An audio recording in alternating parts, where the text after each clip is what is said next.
Radi Kauflandovog cema propada moja troll karijera, jer na svaki moj komentar ona je spremna. Hodam do poslovnice i nešto mi šteka Kaufland aplikacija. Rekao sad ćete dobiti ječmenac. Vidi vraga, riješio mi problem u par minuta. Išla sam na Kaufland Hrvatska, TikTok, da im se rugam koliko malo pratitelja imaju, manje od mene. I na kraju smo toliko dobro zavajbali u komentarima da sam ih zapratila. Evo, tako to izgleda na Kaufland društvenim mrežama, a sad ćemo upoznati osobu koja radi CM. Ana Novosel, što vas inspiriralo da postanete CM Kauflanda?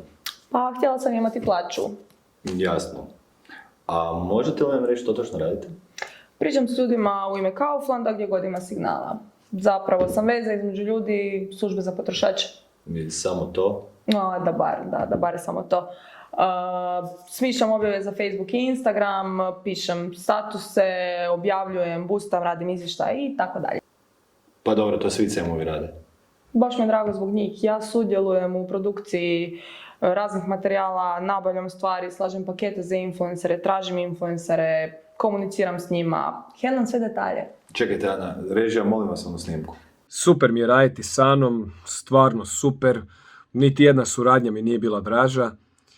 Sad pogledaj u kameru u nevjerici što smo ti dali da pročitaš. Da je brand, dao bi joj 1000 lajkova. U redu. Ana, mislite li da ste zabavni, informativni i korisni ljudima? Fanovi misle. Tko, Ljubica? Da, režija, može snimka. Čekaj, to ja govorim.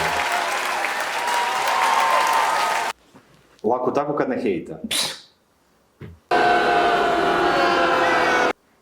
Rekli ste kampanje? O da, kampanje.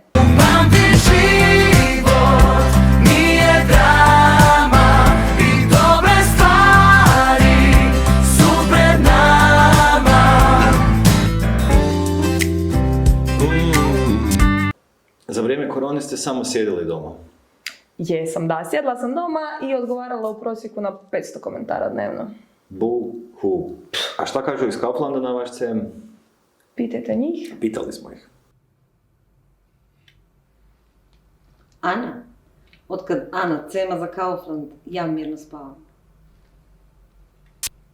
Je li Kaufland daleko najbolji retail na društvenim mrežama isključivo zbog vas? Nijedan CM nije otok. A činjenica da je Kaufland Hrvatska social benchmark za ostale države?